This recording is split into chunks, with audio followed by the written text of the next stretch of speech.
नमस्कार बच्चों, गणित की पाठशाला में आपका स्वागत है।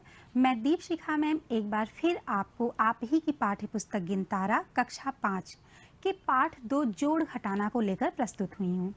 आज मैं आपको जोड़ घटाना के बारे में बताऊंगी। उससे पहले बच्चों मैं आपसे एक प्रश्न पूछती हूँ। मान लीजिए अगर आपको कई वस्तुएं अलग अलग समूह में दी जाती हैं, उनकी अलग अलग संख्याएं हैं और अलग अलग आपको दी जा रही हैं और एक साथ पूछा जा रहा है कि बताइए ये कुल एक साथ कितना है, पूरा एक साथ इनकी संख्या कितनी होगी। तो आप क्या करते हैं, जहां कुल शब्द आता है वहां हम जोड़ की प्रक्रिया करते हैं। जैसे मैं आपसे अगर एक प्रश्न पूछूं कि एक लड़का सोहन है, सोहन के पास 15 रुपए हैं, राधा के पास 11 रुपए हैं और रमेश के पास 10 रुपए हैं, तो बताइए कि इन तीनों के पास कुल कितने रुपए हैं। तो आप क्या करेंगे, तीनों के पास कुल कितने रुपए हैं पता करने के लिए हम इन्हें आपस में जोड़ेंगे। आइए देखते हैं।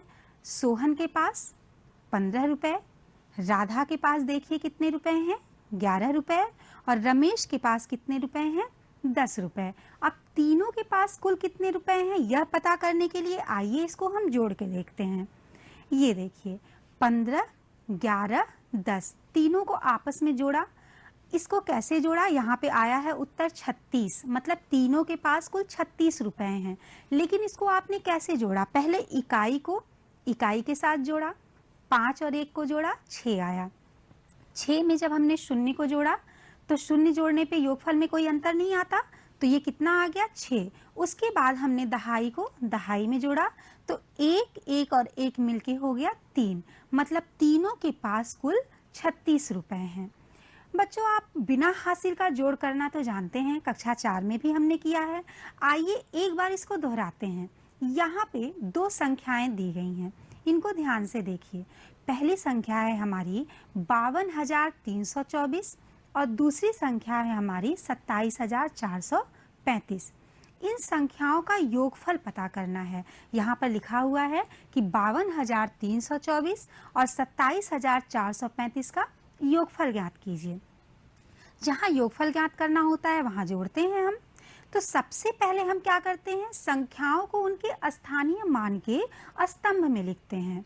यहाँ पर हमारी संख्याएं 5 अंक की हैं, मतलब कि जो स्थानीय मान के स्तंभ बनेंगे वो इकाई से लेके 10,000 तक के बनेंगे। आइए करके देखते हैं। हमने स्थानीय मान के अनुसार इनका स्तंभ बना दिया। पहला है 10,000, फिर 1000, फिर सैकड़ा, फिर दहाई और इकाई। इकाई से लेके 10,000 तक का स्तंभ बन गया है। अब स्थानीय मान के स्तंभ के अनुसार हम संख्या को लिखते हैं। पहली संख्या लिख दी 52,324। अब इसमें जोड़नी है दूसरी संख्या 27,435। इनको आपस में जोड़ना है। बच्चों जिन संख्याओं को हम आपस में जोड़ते हैं उन्हें हम योज्य कहते हैं। यहाँ पर 52,324 और 27,435 क्या है, योज्य है। आइए इनको जोड़ कर देखते हैं। हम जानते हैं जोड़ की प्रक्रिया हमेशा दाईं तरफ से बाईं तरफ की ओर बढ़ते हुए क्रम में करते हैं। मतलब सबसे पहले हम क्या करेंगे, इकाई को इकाई में जोड़ेंगे। 4 और 5 को जोड़ा, कितना आ गया हमारा, 9। उसके बाद हम दहाई को दहाई में जोड़े, 2 और 3 को आपस में जोड़े, कितना आ गया, 5 आ गया। इसके बाद हम सैकड़ा को सैकड़े में जोड़ेंगे। सैकड़े के स्थान पे कौन से अंक हैं, देखिए 3 और 4। इन दोनों को आपस में जोड़ा तो कितना आ गया, 7। अब हम हजार वाले अंक को जोड़ेंगे। हजार वाले अंक पर देखिए कौन सी संख्या है, 2 और 7। 2 और 7 को आपस में जोड़ा तो कितना आया, 9 आया। इसके बाद अब 10,000 वाले अंक को जोड़ेंगे। 10,000 वाले स्थानीय मान के स्तंभ में कौन से अंक हैं, 5 और 2। 5 और 2 को आपस में जोड़े तो कितना आ गया हमारा, 7 आया। मतलब जोड़ने के बाद हमारी संख्या क्या बनी, 79,759। 79,759। इसको हम क्या कहेंगे, योगफल। जोड़ने के बाद जो संख्या प्राप्त हुई वह योगफल, और जिन संख्याओं को आपस में जोड़ते हैं उसे क्या कहते हैं, योज्य। आइए बच्चों अब हम एक हासिल वाला जोड़ करके देखते हैं। देखिए आपके सामने 2 संख्याएं दी गई हैं। पहली संख्या को पढ़िए, 6 अंकों की है, मतलब लाख तक की संख्या है, 9,74,832।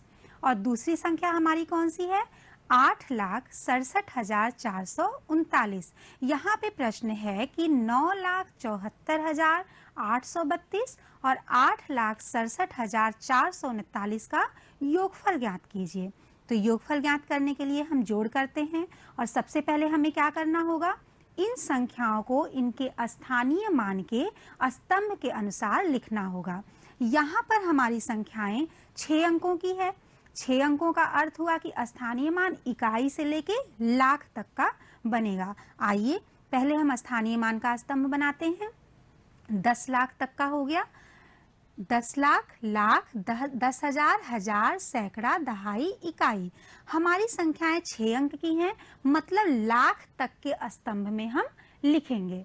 ठीक है, अब स्थानीय मान के अनुसार हम पहली संख्या लिख दिए। देखिए 9,74,832, 6 अंक की संख्या थी, लाख तक में गया 9,74,832। अब दूसरी संख्या को इसके नीचे लिखिए 8,67,439। इन दोनों संख्याओं को हम अब आपस में जोड़ेंगे। जोड़ने के लिए हमने पहले धन का निशान लगाया। अब चलिए जोड़ते हैं। हम इकाई से प्रारंभ करेंगे। ये देखिए यहाँ पर हमने धन का निशान लगाया है।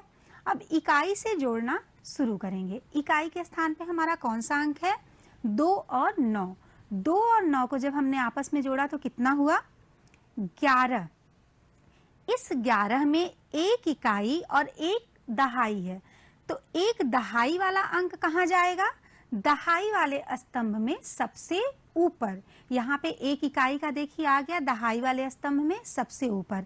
अब हम क्या करते हैं? दहाई वाले अंक को जोड़ते हैं। आप जानते हैं कि दाईं तरफ से बाईं तरफ बढ़ते हुए हम जोड़ते हैं। चलिए दहाई वाले स्तंभ को जोड़िए।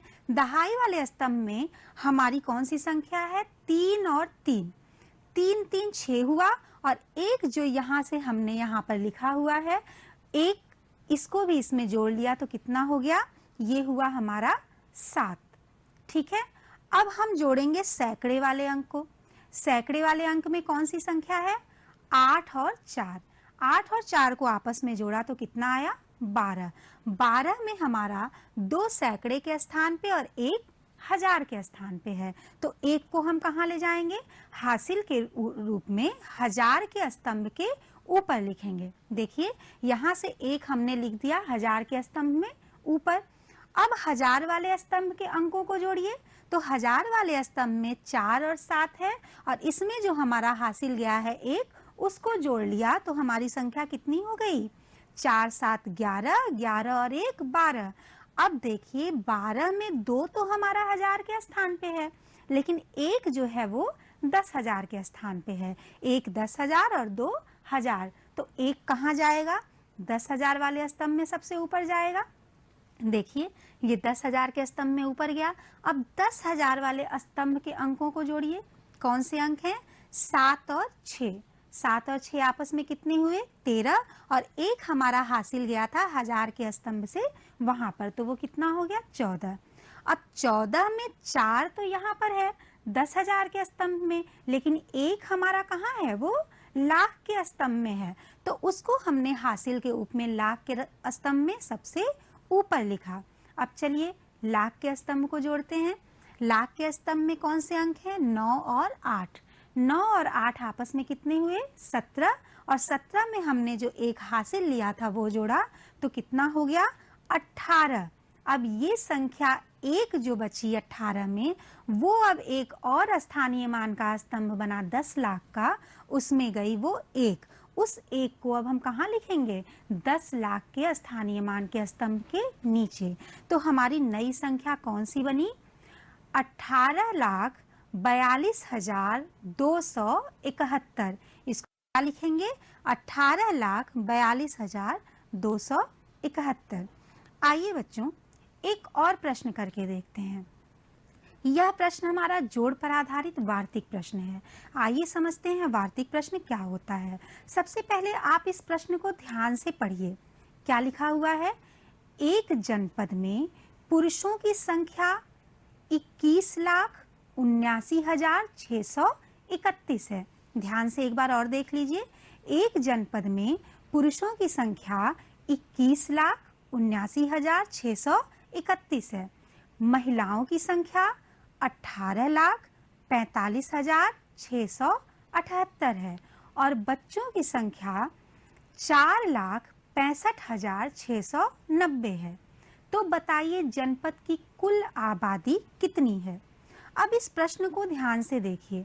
वार्तिक प्रश्न जो होते हैं उसमें सबसे पहले हम देखते हैं कि क्या दिया गया है, प्रश्न में क्या क्या चीजें दी गई हैं। उसके बाद हम देखते हैं क्या पूछा गया है। इन प्रश्नों को हल करते समय इसी आधार पे हम उत्तर में लिखते हैं। जैसे इस प्रश्न में आप स्पष्ट देख रहे हैं कि क्या क्या दिया गया है। चलिए सबसे पहले जो दिया गया है उसको लिखते हैं। दिया क्या है, जनपद में पुरुषों की संख्या, तो हम लिखेंगे पुरुषों की संख्या बराबर 21,79,631, ये दी गई है। इसके बाद क्या दिया गया है, महिलाओं की संख्या। महिलाओं की संख्या 18,45,678, इसको भी हम लिख लेते हैं। इसके बाद क्या लिखेंगे, अगली चीज क्या दी गई है, बच्चों की संख्या, तो इसको भी लिखिए।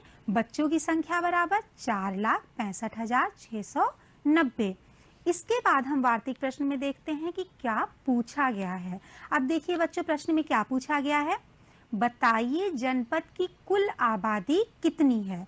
ये जानने के लिए हम लिखेंगे, इसलिए जनपद की कुल आबादी बराबर, मैंने पहले भी बताया था जहां कुल शब्द का प्रयोग होता है मतलब वहां जोड़ की क्रिया होती है। अब इन तीनों को हम क्या करेंगे, आपस में जोड़ेंगे। चलिए जोड़ने के लिए एक बार फिर हम इसका रिवीजन करते हैं। इनको इनके स्थानीय मान के स्तंभ में लिखते हैं। स्थानीय मान का स्तंभ मैंने बना लिया 10 लाख, लाख, 10,000, हजार, सैकड़ा, दहाई और इकाई। हमेशा हम इकाई की तरफ से जोड़ना प्रारंभ करते हैं। इनके स्थानीय मान स्तंभ के अनुसार मैंने अंकों को लिख दिया। देखिए पहली संख्या लिख दी 21,79,631 और दूसरी संख्या है 18,45,678। एक और संख्या है बच्चों की संख्या। बच्चों की संख्या कितनी है, 4,65,690। आइए इसको हम जोड़कर देखते हैं। आपने अभी अभी इसका अभ्यास किया है, एक बार फिर पुनरावृत्ति करते हैं इसकी। सबसे पहले क्या करेंगे, हम इकाई के स्थान को जोड़ेंगे। जो इकाई के स्तंभ में है उसको जोड़ा, तो यहाँ पर 1 और 8 कितना हो गया, 9, और 9 में जब हमने शून्य जोड़ा तो योगफल में कोई अंतर नहीं, तो कितना लिख दिया, 9 लिख दिया। अब आइए दहाई के स्तंभ को जोड़ते हैं। दहाई के स्तंभ में क्या है, 3, 7 और 9। 3, 7 और 9 जब हमने आपस में जोड़ा तो हमारी संख्या आई 19। यहाँ पर 19 में 9 दहाई के स्थान पे और 1 सैकड़े के स्थान पे है, तो 1 को हम कहाँ लिखेंगे, सैकड़े के स्तंभ में सबसे ऊपर हासिल के रूप में। ये देखिए 1 सैकड़े के स्तंभ में सबसे ऊपर हो गया हासिल के रूप में। चलिए अब सैकड़े के स्तंभ के अंकों को जोड़ते हैं। इसमें कौन कौन से अंक हैं, 6, 6 और 6। इन तीनों को जब आपस में जोड़ा तो क्या हो गया, 18, और 18 में हमने 1 हासिल जोड़ा तो कितना आ गया, 19। ठीक है, अब 19 को नीचे लिखिए। 19 लिखने पे 9 तो हमारा सैकड़े के स्थान पे है, लेकिन 1 हमारा कहाँ चला गया, वो हजार के स्थान पे सबसे ऊपर चला गया। अब इसी प्रकार हजार के स्तंभ को जोड़िए। देखिए हजार के स्तंभ में हमारे कौन कौन से अंक हैं, 9 हैं, 5 हैं और 5 हैं। 9, 5, 14, 14 में 5 जोड़ा 19, और 19 में हमने वो 1 हासिल जोड़ा तो कितना हो गया, 20। 20 को हमने नीचे लिख दिया। 20 में 0 तो हो गया हमारा हजार के स्थान पे, लेकिन 2 आएगा कहाँ पे, वो आएगा 10,000 के स्तंभ में सबसे ऊपर हासिल के रूप में। चलिए अब 10,000 के स्तंभ को जोड़ते हैं। 10,000 के स्तंभ में हमारी संख्या कौन सी है, 7 है, 4 है और 6 है। तो 7, 4, 11, 11 और 6 कितना हुआ, 17। 17 में जो 2 हासिल लिया है उसको जोड़ा तो कितना हो गया हमारा, 17 और 2, 19। 19 को हमने नीचे लिख दिया। 9 रहेगा 10,000 के स्तंभ में सबसे नीचे, और 1 जाएगा फिर हमारा लाख के स्तंभ में सबसे ऊपर। आइए बच्चों अब लाख के स्तंभ को जोड़ते हैं। लाख के स्तंभ में देखिए कौन कौन से अंक हैं, 1 है, 8 है और 4 है। 1 और 8, 9, 9 में 4 जोड़ा 13 और 13 में जो हमने हासिल लिया था 1, उसको जोड़ा तो हमारी संख्या क्या बन गई? 14। अब 14 में 4 तो हम लिखेंगे लाख के नीचे, फिर यहाँ से 1 हम ले जाएंगे हासिल के रूप में 10 लाख में सबसे ऊपर। अब 10 लाख के स्तंभ को जोड़ते हैं, 2 और 1 3, और 3 में जब हमने हासिल जोड़ा 1 तो हमारी संख्या आई 4, और हम अंत में लिखते हैं जनपद की कुल आबादी 44,90,999 है। जनपद की कुल आबादी कितनी है? 44,90,999। आइए बच्चों इसी पर एक अभ्यास प्रश्न करते हैं। इस प्रश्न को ध्यान से देखिए, क्या लिखा हुआ है? एक गोदाम में 5,06,537 बोरियां चावल की हैं। एक बार ध्यान से पढ़िए अंक को। 5,06,537 बोरियां चावल की हैं और 24,68,136 बोरियां गेहूं की हैं। 54,32,451 बोरियां चीनी की हैं। तो बताइए गोदाम में कुल कितनी बोरियां हैं? एक बार ध्यान से प्रश्न को देखिए। इसमें तीनों बोरियों की अलग-अलग संख्या दी गई है। हमने पहले भी बताया था कि वार्तिक प्रश्न में क्या करते हैं, प्रश्न में जो दिया है वो सबसे पहले लिखते हैं, उसके बाद हम देखते हैं प्रश्न में क्या पूछा गया है। देखिए प्रश्न में दिया है तीनों बोरियों की संख्या, तो इसको क्रम से पहले आप लिखेंगे। सबसे पहले लिखेंगे चावल की बोरियां। चावल की बोरियां कितनी है हमारी? 5,06,537। उसके नीचे दी हैं गेहूं की बोरियां, उसको लिखिए। गेहूं की बोरियां कितनी है हमारी? 24,68,136। उसके बाद क्या दिया गया है? चीनी की बोरियां, उसको भी लिखिए। चीनी की बोरियां कितनी है हमारी? 54,32,451। अब देखिए पूछा क्या गया है? पूछा गया है बताइए कुल बोरियों की संख्या कितनी है, कुल कितनी बोरियां हैं। इसके नीचे लिखेंगे इसलिए गोदाम में कुल बोरियां बराबर, और आप जानते हैं कुल जहां पे है वहां क्या करते हैं? जोड़ते हैं। देखिए बच्चों इसको आसानी से फिर स्थानीय मान के स्तंभ में लिख दिया गया है। यहाँ जो सबसे बड़ी संख्या थी वो 10 लाख तक की थी, इसलिए हमने जो स्थानीय मान का स्तंभ बनाया वो इकाई से लेके 10 लाख तक का बनाया। फिर इसको जैसे आपको बताया गया था उसी तरह से जोड़ा है। यह प्रश्न मैंने एक साथ जोड़कर इसलिए लिखा है कि इसको ये अभ्यास प्रश्न है, आप घर पे इसको जिस क्रम में मैंने बताया था उसे जोड़कर जरूर करिएगा।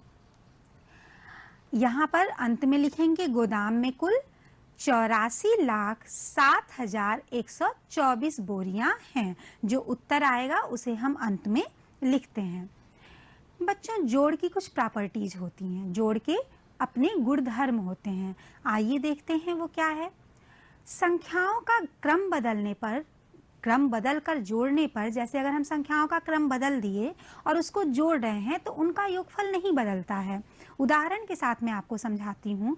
जैसे मैंने यहाँ पे लिखा 4 धन 2 बराबर 6। अगर मैं लिख दूँ 2 धन 4 तो क्या इसका योगफल बदल जाता है? नहीं ना। 2 धन 4 लिखने पर भी हमारा योगफल कितना आया? 6 आया। इसी तरह एक और उदाहरण देखिए, 100 धन 200 बराबर कितना है? 300। अगर मैं इसको लिख दूं 200 धन 100 बराबर, तब भी तो वही उत्तर आ रहा है 300। मतलब यह सही है कि संख्याओं का क्रम बदलकर जोड़ने पर उनका योगफल नहीं बदलता है। एक और प्रॉपर्टी है कि किसी संख्या में अगर शून्य जोड़ दिया जाए तो योगफल सदैव वह संख्या ही होती है। मतलब किसी संख्या और शून्य का योगफल सदैव वह संख्या ही होती है। देखिए उदाहरण के साथ आपको समझाया गया है कि 15 धन 0, 15 में शून्य जोड़ा कितना आया? 15। या शून्य में 15 जोड़ा तो कितना आया? 15। मतलब कि शून्य जोड़ने पर हमारे संख्याओं के योगफल पे कोई भी अंतर नहीं होता है। आइए बच्चों मैं आपको बताऊं कि अगर दो संख्याएं दी गई हैं तो आप इबारती प्रश्न कैसे बना सकते हैं। आइए करके देखते हैं। यहाँ पर मैंने दो संख्याएं ली हैं। एक संख्या है 4560 और दूसरी संख्या है हमारी 1500। अब इन दोनों संख्याओं को मैं दे दूं और आपसे कहूं जोड़ के इबारती प्रश्न बनाइए, तो सोचिए आप क्या करेंगे। मैंने पहले भी बताया था कि जोड़ के जो प्रश्न होते हैं उनमें कुल कितना आता है। जहाँ कुल कितना आता है मतलब वह जोड़ का प्रश्न होता है। तो आसान सी बात है कि अगर दो संख्याओं या तीन संख्याओं का आपको इबारती प्रश्न बनाना है तो बस प्रश्न में आपको कुल कितना जोड़ देना है। जैसे देखिए इन दो संख्याओं से मैंने एक इबारती प्रश्न बनाया है।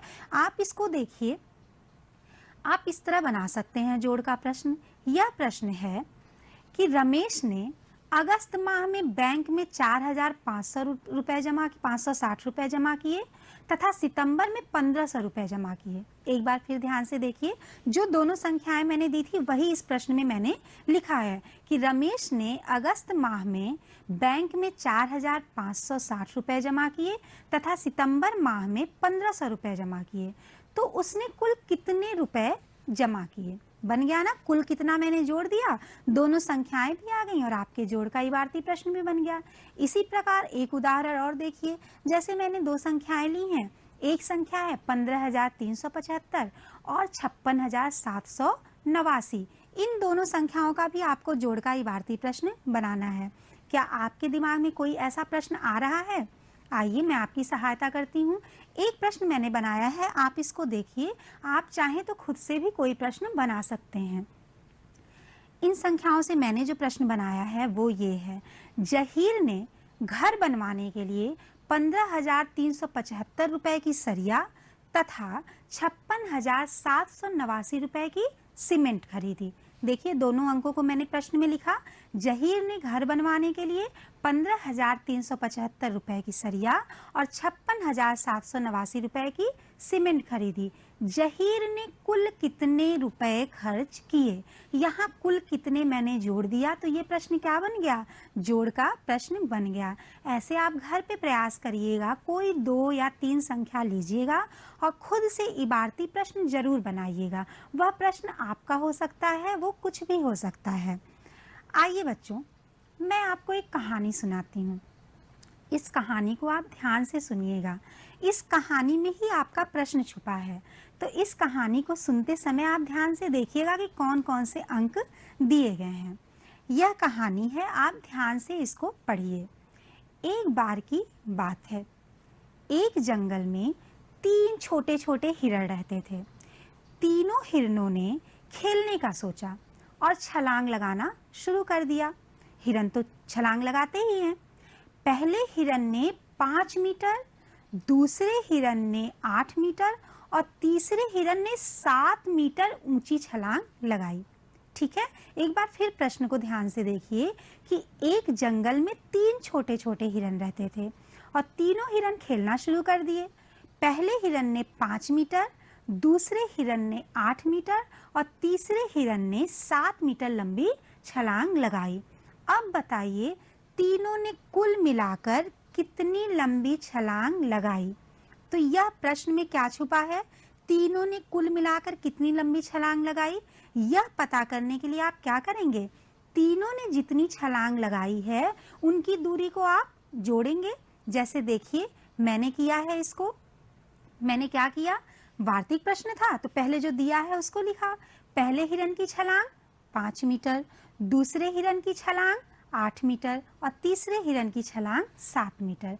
तो तीनों ने कुल कितनी छलांग लगाई? तीनों ने मिलकर जितनी दूरी तय की उसको हम क्या किए, एक साथ जोड़ दिए। 5 धन 8 धन 7 20 मीटर, मतलब तीनों हिरण ने 20 मीटर लंबी छलांग लगाई। कहानी यहीं खत्म नहीं हुई है, कहानी में कुछ और है आगे, वो सुना रही हूँ और इसमें प्रश्न जो है वो आपको हल करना है। ध्यान से सुनिएगा। खेलने के बाद तीसरे हिरण ने एक शिकंजी की दुकान खोलने का सुझाव दिया। उन्होंने पहले दिन 100 रुपए की, दूसरे दिन 125 रुपए की और तीसरे दिन 120 रुपए की शिकंजी बेची। तो अब बताइए कि तीनों ने कुल कितनी शिकंजी बेची? अब यह प्रश्न जो मैंने पूछा है कि तीनों ने कुल कितनी शिकंजी बेची, यह आपको खुद से करना है। ठीक है, इसके बाद क्या हुआ, तीनों हिरण की दुकान चल पड़ी और वो खुशी खुशी जीवन व्यतीत करने लगे। यह जो दूसरा इसमें कहानी का पार्ट था, यह प्रश्न आपको हल करना है। बच्चों एक चित्र आपके सामने दिया गया है, इसको ध्यान से देखिएगा और समझिएगा कि इसमें क्या प्रश्न छुपा हुआ है। यह एक चित्र है, ये जगतपुर गांव का है। ठीक है, जगतपुर गांव में विकास के कार्य कराए गए हैं। जिनके निर्माण में जितनी ईंटें लगी हैं उनकी संख्या ये आपको इस तालिका चार्ट में दिया गया है। देखिए, एक तरफ है कराया गया निर्माण कार्य और एक तरफ है लगाई गई ईंटें। अब निर्माण कार्य में देखिए क्या क्या लिखा है। सड़क से स्कूल तक खड़ंजा। अब जो बिछवाने में ईंटें लगी वो कितनी है आपकी 4,65,690। स्कूल भवन बनवाने में कितनी ईंटें लगी 68,460। पंचायत भवन बनवाने में कितनी ईंटें लगी 27,245। सार्वजनिक शौचालय बनवाने में कितनी ईंटें लगी 4,678। पुस्तकालय बनवाने में कितनी ईंटें लगी 17,885। और नाली बनवाने में कितनी ईंटें लगी 24,968।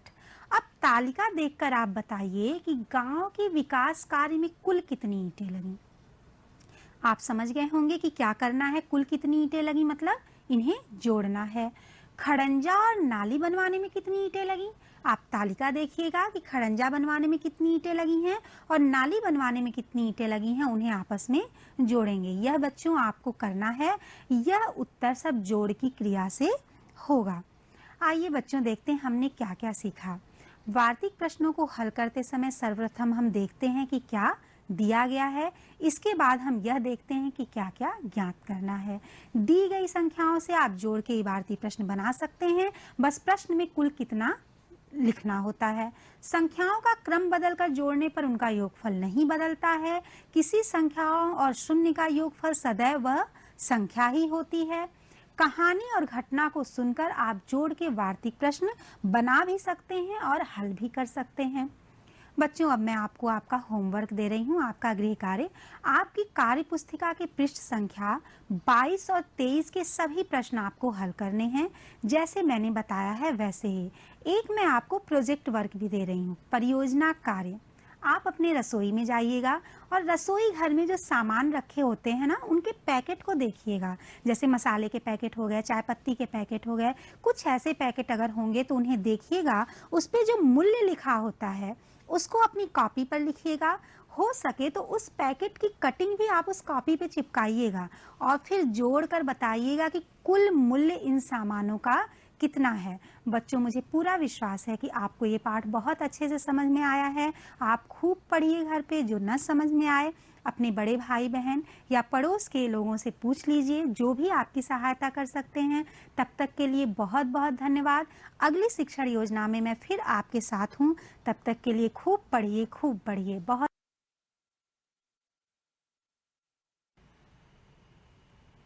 हेलो बच्चों, स्वागत है एक बार फिर से आपका मेरी साइंस की क्लास में। और हम सब आज फिर से एक नए टॉपिक के साथ हैं।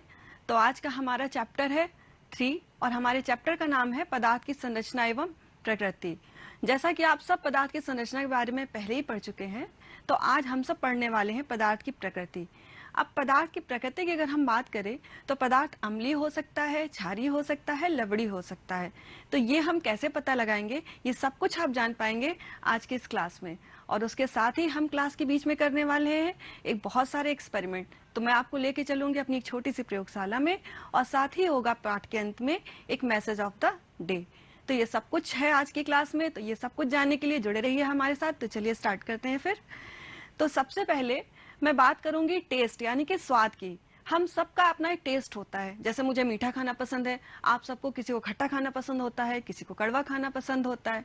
हर इंसान का अपना अपना टेस्ट होता है। लेकिन कभी आपने सोचा, नींबू है, नींबू, संतरा, इमली, दही, सिरका, ये कुछ ऐसे भोज्य पदार्थ है जिनका स्वाद बहुत ज्यादा खट्टा होता है।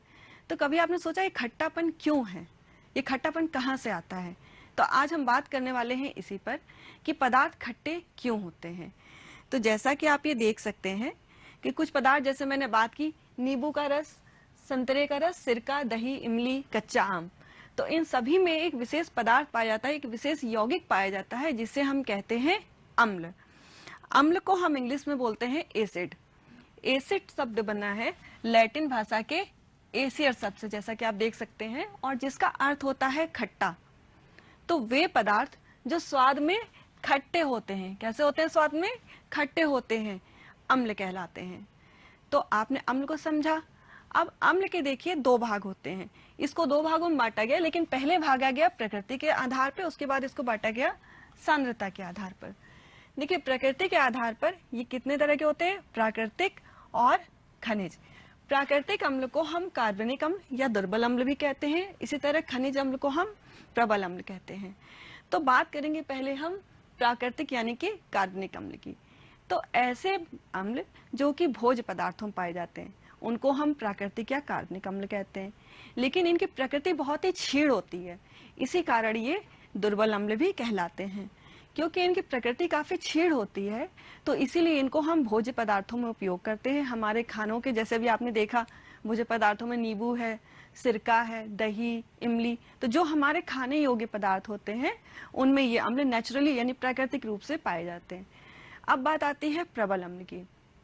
तो प्रबल अम्ल में ऐसे अम्ल जो हमारे लिए त्वचा के लिए हमारी बहुत ही ज्यादा खतरनाक होते हैं, उसको छूने से आपके शरीर पे फफोले पड़ सकते हैं, आपकी त्वचा जल सकती है। तो ऐसे अम्ल क्योंकि बहुत खतरनाक होते हैं छूने पर, इनको हम नाम से ही समझ में आ रहा है, इनको हम इसलिए बोलते हैं प्रबल अम्ल। जैसे कि आपके सल्फ्यूरिक एसिड हुए, नाइट्रिक एसिड हुआ, HCl यानी हाइड्रोजन क्लोराइड, तो ये सारे अम्ल जो होते हैं ये प्रबल अम्ल में आते हैं। इसके बाद हम आते हैं सांद्रता के आधार पर। सांद्रता के आधार पर भी इसको दो भागों में बांटा गया। पहला है आपका तनु। देखिए तनु का मतलब क्या होता है, बहुत ही लिक्विड यानी कि बहुत पतला, ठीक है। तो बहुत लिक्विड होता है यानी कि पतला होता है, इसकी सांद्रता बहुत पतली होती है। कहने का मतलब जिसमें पानी की मात्रा अधिक हो और अम्ल की मात्रा कम हो, तो ऐसे अम्ल को हम बोलते हैं तनु अम्ल। फिर हम आते हैं सांद्रम। सांद्र का मतलब क्या होता है, गाढ़ा। तो क्योंकि सांद्र का मतलब नाम से ही है गाढ़ा, तो इसमें अम्ल की मात्रा ज्यादा होगी और पानी की मात्रा बहुत कम होती है, तो इसलिए इसको हम क्या बोलते हैं, सांद्र अम्ल। अब देखिए हम जो सांद्र अम्ल होता है इसको हम चेंज कर सकते हैं तनु अम्ल में, लेकिन हम तनु को सांद्र में नहीं कर सकते, लेकिन सांद्र को तनु में चेंज कर सकते हैं। कैसे करेंगे, देखिए जब गाढ़ा अम्ल है उसमें अगर हम पानी की मात्रा मिलाएं, लेकिन आपको अम्ल में हम पानी नहीं डाल सकते, हमको पानी में अम्ल डालना है। पहले आप किसी पात्र में पानी लीजिए, फिर धीरे धीरे अम्ल को उसमें मिलाते जाइए और अपने आप ही वो धीरे धीरे थोड़ा थोड़ा डालिए और मिलाइए, तो इस तरह से वो तनु अम्ल में बदल जाएगा। लेकिन अगर आपने उल्टा कर दिया तो इससे जलने की संभावना बढ़ जाती है। लेकिन अगर फिर भी कभी जल जाए तो आपको क्या करना है, फिर आपको पानी की बहुत सारे ठंडे पानी की मात्रा से उसको धोना है। बार बार पानी डाल के अगर आप धोएंगे तो जलने का जो प्रभाव होगा वो उसको धीरे धीरे निष्क्रिय कर देगा। तो इस तरह से आपने समझा कि अम्ल क्या होते हैं। अब हम बढ़ते हैं क्षार की ओर। जब अब हमें क्षारक की ओर बढ़ना है तो उससे पहले मैं आपको ले चलती हूँ अपनी छोटी सी प्रयोगशाला में, तो जिसमें आपको मैं दिखाना चाहूंगी। तो जिस तरह से आप ये देख रहे हैं मेरे सामने काफी सारी चीजें हैं, तो मैं इसमें पहले ये है खाने का सोडा। तो देखिए जब इसको मैं पानी के साथ थोड़ा सा अपनी उंगलियों पे मैं ले रही हूँ, ठीक है, इस तरह से लीजिए और इसको आपस में ऐसे रब करिए। अब इसको मैंने किया और इसी मैंने दूसरी उंगली से अब मैंने किया, ये देखिए सर्फ रखा थोड़ा सा और मैंने इसको लगा के रब किया।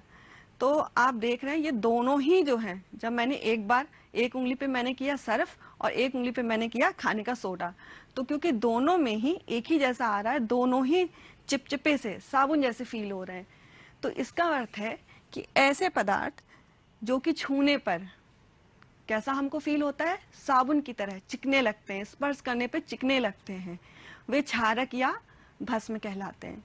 तो आप देख सकते हैं ऐसे पदार्थ जो स्पर्श करने पर साबुन जैसे लगते हैं, यानी कि हल्के से चिपचिपे लगते हैं, वो क्या कहलाते हैं, चिकनापन लगता है, क्योंकि यही इनकी पहचान होती है। इनको हम बोलते हैं क्षारक या भस्म। इसको इंग्लिश में हम कहते हैं बेस, ठीक है। अब इसके बाद इसी से जुड़ी है अगली परिभाषा। अगली परिभाषा है क्षार की, यानी कि वे क्षारक, जैसे मैंने आपको खाने का सोडा दिखाया, अभी मैं आपको एक चीज करके दिखा रही हूँ कि जब जैसे मैंने खाने का सोडा लिया और इसको मैंने इस तरह से पानी में डाला, अब आप देखेंगे ये पूरी तरह से इसमें घुल जाएगा। जैसा कि आप ये देख सकते हैं, ये मैंने इसको घोला और ये पूरी तरह से देख सकते हैं आप इस लिक्विड में, अब ये बिल्कुल भी नीचे कुछ भी नहीं है और ये लिक्विड में पूरी तरह से इसमें देखिए घुल चुका है।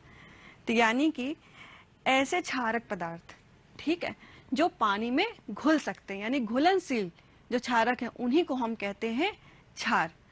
तो परिभाषा के रूप में देखिए, जो भस्म या क्षारक जल में अत्यधिक घुलनशील होते हैं वो क्षार या एल्कली कहलाते हैं। यानी इसकी जो मेन क्वालिटी क्या है, जल में घुलनशील होना। ठीक है, अब इसके एग्जाम्पल है sodium hydroxide, KOH potassium hydroxide, ammonium hydroxide, चूने का पानी। तो देखिए अब इसके बाद एक प्रश्न उठता है कि सभी क्षार, ठीक है ध्यान से सुनिएगा, सभी क्षार भस्म तो होते हैं लेकिन सभी भस्म क्षार नहीं हो सकते। अब ऐसा क्यों है? क्योंकि आप सभी ने देखा कि मैंने जैसे आपको घोल के दिखाया अभी खाने का सोडा, तो यानी जो भी, अभी मैं यहाँ पे क्षारक की जगह पे भस्म शब्द यूज करेंगे ताकि कंफ्यूजन ना हो आपको। तो अगर जो भी भस्म पानी में घुल सकते हैं हम उनको बोलेंगे क्षार। लेकिन ये तो जरूरी नहीं है ना कि सारे ही भस्म यानी कि सारे ही जितने भी क्षारक हैं वो पानी में घुलनशील हो, यानी जो नहीं घुलनशील होंगे वो आपके क्षार नहीं होंगे।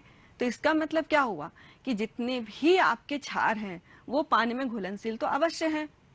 तो यानी कि हर क्षार भस्म तो जरूर है, लेकिन जरूरी नहीं कि हर भस्म क्षार हो, क्योंकि वो जरूरी नहीं कि सारे के सारे भस्म पानी में घुलने वाले ही हो।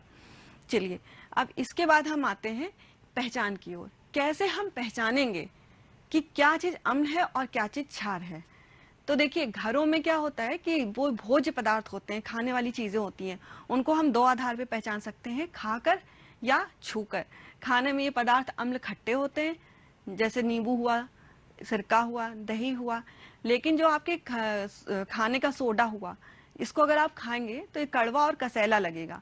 तो ये आपकी पहचान होती है क्षारक की। क्षारक खाने में कड़वे होते हैं और कसैले होते हैं, और इनको अगर आप हाथ से छुएंगे तो ये चिपचिपे से साबुन जैसे फील होंगे आपको। ये तो हुआ भोज्य पदार्थों की बात। लेकिन वो पदार्थ जो हम खा नहीं सकते उसमें हम कैसे पता लगाएं? हर चीज तो हम नहीं खा सकते ना।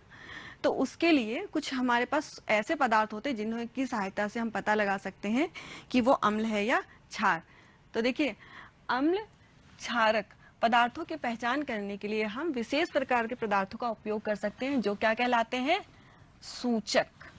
अब ऐसे पदार्थ हैं जिनकी हेल्प से हम पता लगा सकते हैं कि कोई पदार्थ अम्लीय है या क्षारीय। ये भी दो तरह के होते हैं, प्राकृतिक और प्रयोगशाला में प्रयोग हेतु। तो देखिए प्राकृतिक में आप क्या आते हैं? लिटमस पेपर, हल्दी, गुड़हल की पंखुड़ियां। लिटमस का पेपर आपको लाइकेन से प्राप्त होता है, ये भी नेचुरली होता है और हरी और नीले रंग की पट्टियों में ये यूज किया जाता है। लिटमस पेपर जब आप एसिड में डालेंगे तो ये नीला लिटमस लाल हो जाएगा, और जब आप क्षारक में डालेंगे, क्षारक विलयन में, तो ये क्या होगा? आपका लाल से नीला हो जाएगा। इसी तरह से हल्दी, जो मैं भी आपको करके दिखाने वाली हूँ, ये जब इसके पास अगर आप एक अम्लीय विलयन डालते हैं तो कोई प्रभाव नहीं पड़ता, वो पीला ही रहता है। लेकिन अगर आप क्षारीय विलयन में इसको डालेंगे, इसके प्रभाव से वो हल्का सा रेडिश ऑरेंज हो जाएगा। और बात करते हैं गुड़हल की पंखुड़ियों की। तो गुड़हल की पंखुड़ियां आप बच्चे ये सब घर में भी कर सकते हैं। हल्दी और गुड़हल की पंखुड़ियों को लीजिए और उसके रस से कागज पे कलर कर दीजिए, फिर उसको आप यूज करिए। तो गुड़हल की पंखुड़ियां क्या करती हैं कि अम्ल के संपर्क में आते ही ये उसको क्या करती हैं? गाढ़े गुलाबी में चेंज कर देती हैं कागज को। और अगर इसके संपर्क में कोई क्षारीय विलयन आता है तो ये उसको हरे रंग में चेंज कर देती हैं, उसको नीला रंग बदल देती है। उसके बाद देखिए प्रयोगशाला में देखिए ये तीन आते हैं आपके, मिथाइल ऑरेंज, फिनोफ्थलीन और लिटमस पेपर। देखिए लिटमस पेपर मैंने कहा प्राकृतिक तो होता है, लेकिन ये हम लोग अपने घरों में नहीं यूज कर सकते, इसको प्रयोगशाला में ही प्रयोग किया जाता है। इसके अलावा फिनोफ्थलीन है, मिथाइल ऑरेंज है। तो ये तीनों ही चीजें आपके प्रयोगशाला में यूज की जाती हैं, ये जानने के लिए कि कोई पदार्थ अम्लीय है या क्षारीय। तो इसके बाद अब हम आते हैं, ये कुछ पदार्थ हैं जिनको मैं भी आपके सामने ये लिटमस पेपर्स पे चेक किए गए हैं, और मैं आपको हल्दी के ऊपर करके दिखाती हूँ। तो चलिए फिर से चलते हैं अपनी प्रयोगशाला में। तो चलिए एक बार फिर से आपका स्वागत है मेरी प्रयोगशाला में। जैसा आप ये देख सकते हैं, ये है कुछ, देख रहे हैं आप, ये हल्दी की स्ट्रिप्स हैं। ये देखिए, जैसे मैंने अभी आपको बताया था सूचक के रूप में हम हल्दी का प्रयोग करते हैं, मैंने हल्दी को इसमें कुछ स्ट्रिप्स में लगाया है और इस पर मैं आपको कुछ अलग अलग प्रयोग करके दिखाने वाली हूँ। तो बस आपको भी यही करना है, इस एक्टिविटी को घर में करना है और आपसे सीखना है आपको साथ में। और एक बहुत ही मज़ेदार एक्टिविटी है। देखिए जैसे सबसे पहले ये है विनेगर यानी कि सिरका।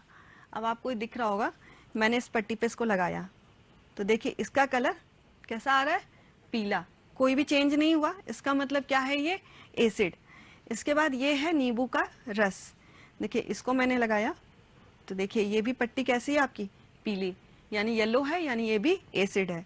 लेकिन इसके बाद देखिए ये अब आता है आपका, ये इसमें देख लेते हैं हम लोग। ये है टमाटर का रस। टमाटर का रस हम लगाते हैं, देखते हैं क्या होता है। देखिए ये फिर से पीला है, इसका मतलब ये अम्लीय है। अब हम बात करेंगे, देखिए कुछ ये क्षारी हम लेते हैं, जैसे कि मैंने ये लिया, ये क्या है, सर्फ है, ठीक है। सर्फ को क्योंकि बहुत सूखा है, थोड़ा सा हम पानी डाल लेते हैं इसके ऊपर। देखिए इसको डाल के मैं यूज़ करती हूँ। सर्फ डालने पे क्या होगा, ये आप देख सकते हैं, ये एक अलग ही देखिए काफ़ी अच्छा सा रेडिश ऑरेंज कलर आ गया। इसका मतलब इसकी प्रकृति कैसी है, क्षारी है। देख सकते हैं, आपको ये पट्टी दिख रही होगी, मैं दिखा देती हूँ। देखिए इसका कलर कैसा आया और इसका कलर कैसा आया, इसका मतलब ये अम्लीय है और ये क्षारी है। इसी तरह से अगर हम बात करें, ये साबुन है, इसको जरा चेक कर लेते हैं हम एक बार। तो इसको लगाने पे देखिए कौन सा कलर आता है, हमको पता चल जाएगा कलर के आधार पे कि ये अम्लीय है या क्षारी। देखिए इसको लगाने के बाद ये कौन सा कलर इसमें आ रहा है, इसमें भी एक ये रेडिश ऑरेंज जैसा कलर आया, इसका मतलब इसकी प्रकृति भी कैसी है, ये क्षारी है। इस तरह से दिख रहा है आपको। तो इस तरह से अगर हम बात करें, दोनों में आप डिफरेंस क्लियरली पता कर सकते हैं कि जो ऑरेंजिस रेड है ये क्षारी प्रकृति है और जो येलोइश है वो अम्लीय प्रकृति का है। तो इस तरह से बच्चों आपने इस एक्टिविटी के थ्रू जाना कि किसी पदार्थ की प्रकृति को हम घर में ही पता कर सकते हैं कि वो अम्लीय है या क्षारी। अब हम बात करते हैं, सामने देखिए लिटमस पेपर की।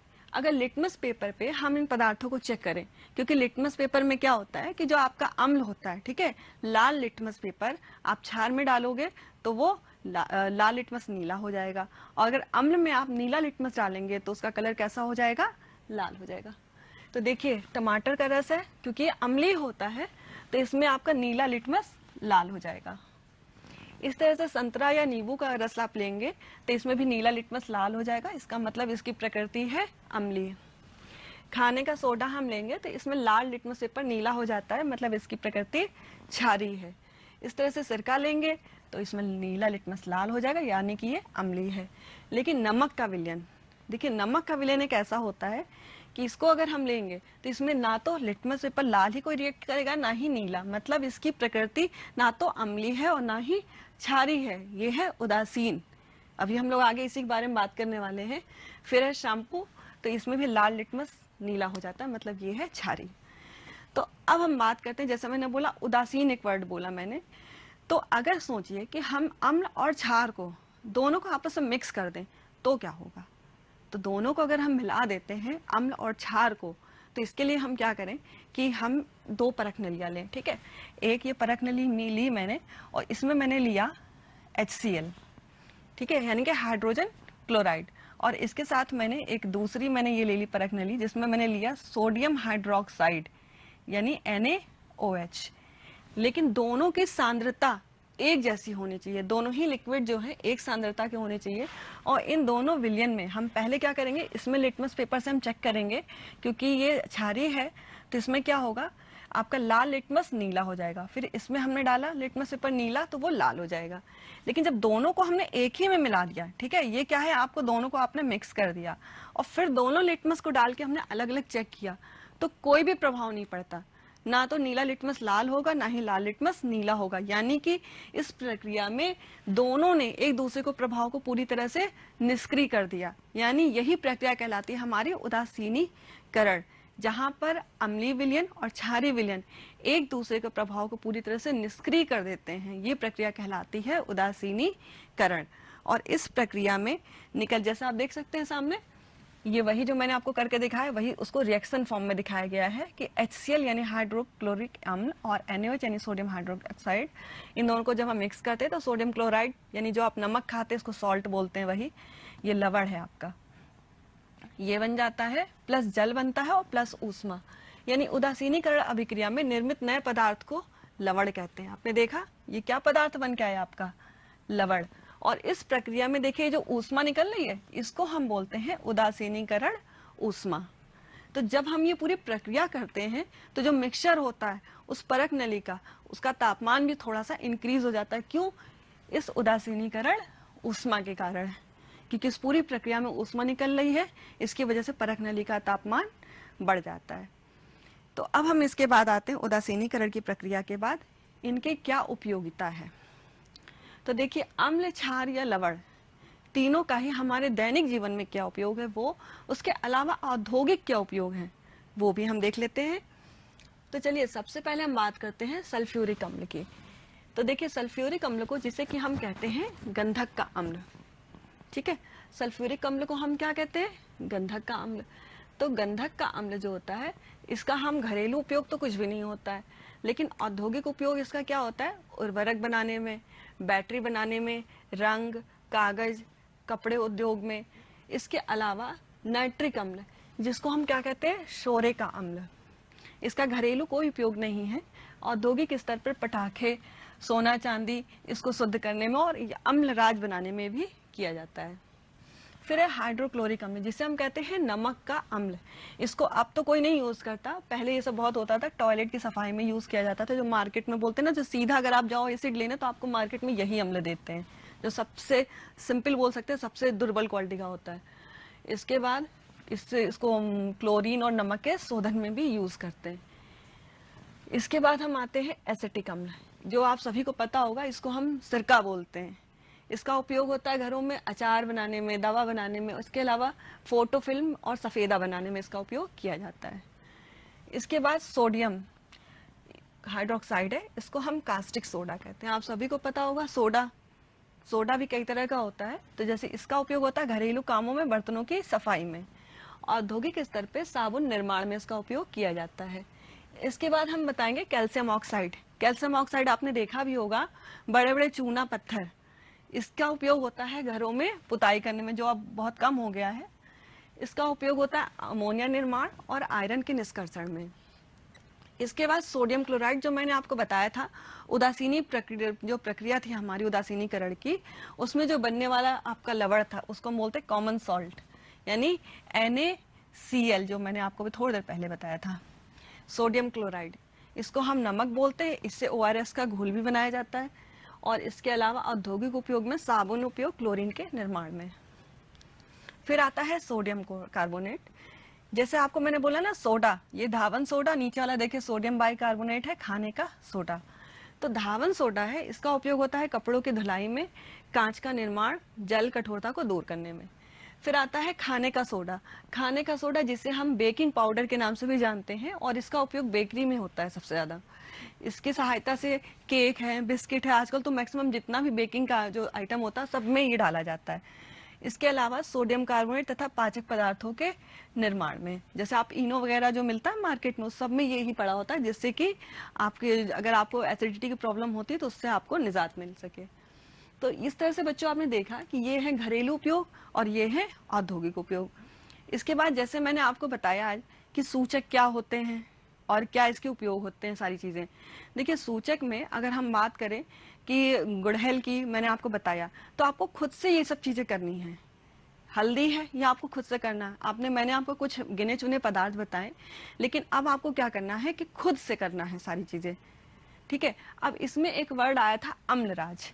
अब हम इस वर्ड के बारे में आगे बात करने वाले हैं कि अम्लराज क्या है, ठीक है बच्चों। तो क्योंकि अम्लराज क्या है इसके बारे में हमें देखना है। तो देखिए अम्लराज होता है HCl, एक मिनट के, HNO3 3HCl, ये वो होता है अम्लराज का फॉर्मूला, ठीक है बच्चों। इसको हम बोलते हैं अम्लराज, ठीक है। अम्लराज को हम किंग्स वाटर भी कहते हैं।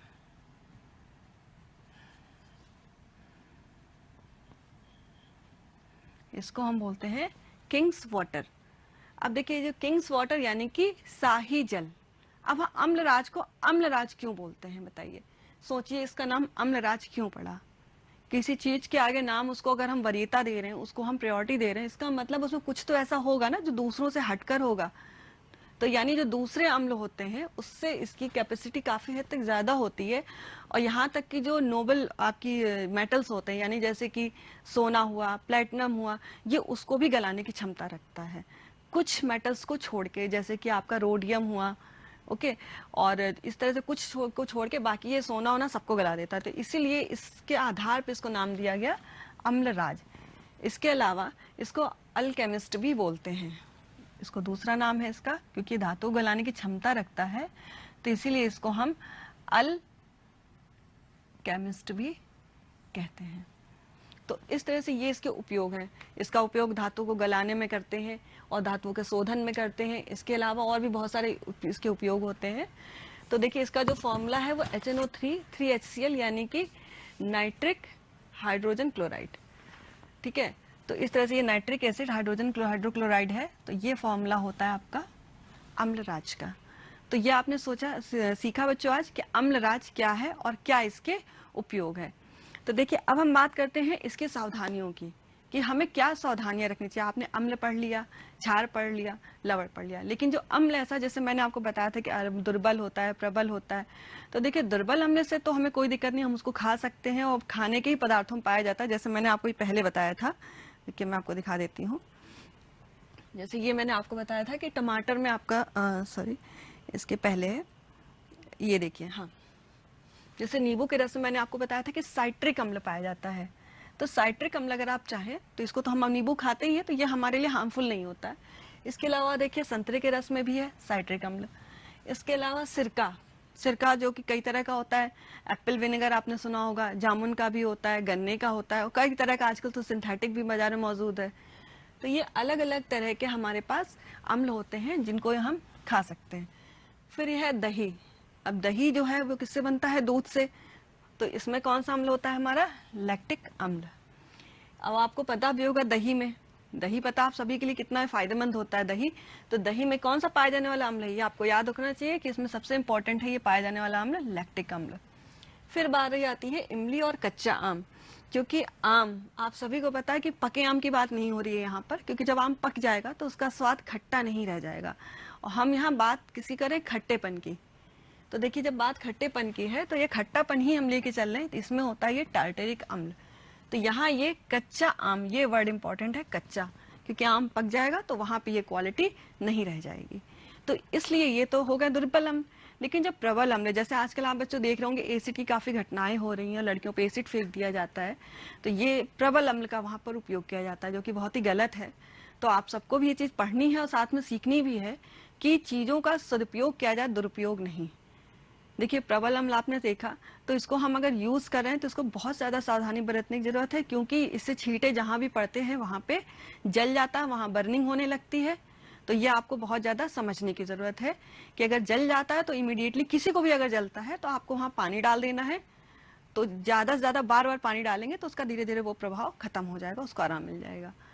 तो बच्चों इस तरह से आज हम सबने मिलकर पढ़ा कि अम्ल क्या होता है, क्षार क्या होता है, लवण क्या होता है, हम कैसे खुद पहचान सकते हैं। मैंने आपको इतनी अच्छी एक्टिविटी भी करके दिखाई, आप खुद भी करिए कि किस तरह से हम घरों में पहचान सकते हैं कि अम्ल क्षार लवण क्या है। फिर इसके अलावा इसके हम दोनों को रिएक्ट करा दें, अम्ल और क्षार को, तो क्या होता है? तो उदासीनीकरण की प्रक्रिया होती है, बनते हैं हमारे लवण, जो कि हम खाते हैं घरों में, खाने वाला नमक हमारा। इसके बाद बारी आई हमारी उपयोगिता की। हमने ये भी जाना कि हमारे घरों में क्या क्या उपयोग हो सकते हैं और हम औद्योगिक स्तर पे कैसे इसका उपयोग करते हैं। इसके बाद हमने बात करी क्या क्या सावधानियां हमको रखनी चाहिए, अगर कोई जल जाता है तो हमें क्या करना चाहिए प्रबल अम्ल से, वो सारी चीजें। तो बच्चों ये सब तो आपने जान लिया। अब फिर हम, जैसे मैंने आपसे स्टार्टिंग में कहा था कि हम लास्ट में दिखेंगे एक मैसेज, तो अब बारी आती है मैसेज ऑफ द डे की। तो चलिए हम देख लेते हैं कि आज का हमारा मैसेज ऑफ द डे क्या है। ओके बच्चों, तो पहले आप ये वीडियो देखिए।